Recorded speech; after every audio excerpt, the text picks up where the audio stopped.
میں تو کہتا ہوں اگر 25 سال پہلے میں نے یہ حدیث پڑھی ہوتی تو میں گلی گلی اس کا پیغام پہنچا چکا ہوتا، اور آج کی صورتحال یہ نہ ہوتی کہ روزانہ ایک نئے مسئلے پر ہمیں نیا انتظام کرنا پڑے۔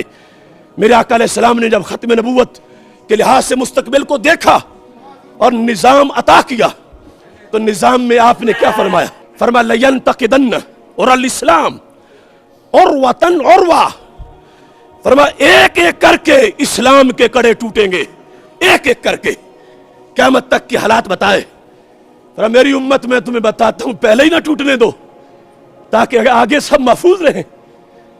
پہلا کڑا کیا نماز ہے، کیا روزہ ہے، کیا حج ہے، کیا زکوٰۃ ہے؟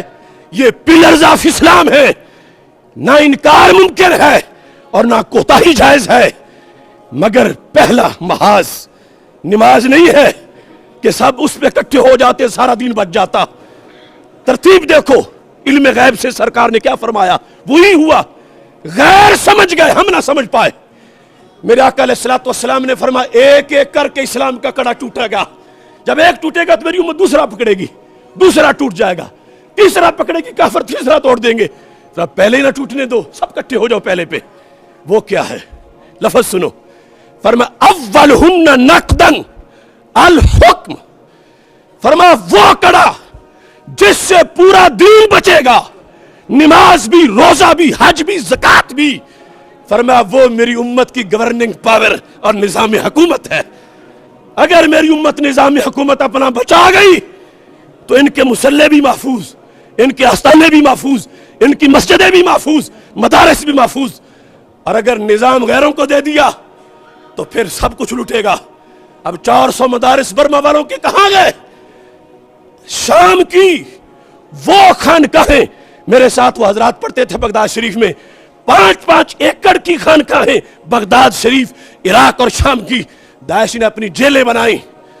ایسا کیوں ہوا؟ اولہن نقدن الحکم، حکم اسلام، نظام مصطفیٰ صلی اللہ علیہ وسلم، اس پہ کافروں نے پہلا حملہ کیا اور اتنی غلاظت گھوڑی کہ اس موضوع کو ہی ہمارے نصاب سے نکال دیا۔ پھر آخرہن الصلاۃ، سرکار فرماتی آخری حملہ ہوگا نماز پہ، پہلا نظام پہ ہوگا، اگرچہ پڑھتی تو ہر وقت ہے مگر پہلا نظام پہ ہے۔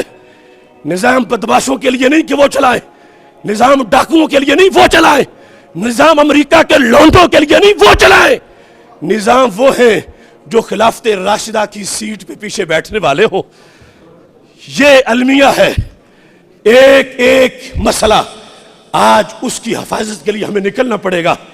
تو پھر فلا وربک لا یؤمنون حتی یحکموک، اللہ قسم اٹھا کے کہہ رہا ہے، سب سے بڑی قسم کہ محبوب مجھے تیرے رب کی قسم، وہ مومن نہیں ہوں گے اگرچہ نماز پڑھیں، اگرچہ روزہ رکھیں، اگرچہ حج کریں، اگرچہ زکوٰۃ دیں، اگرچہ چلے کاٹیں، اگرچہ وظیفہ پڑھیں، نہیں مومن۔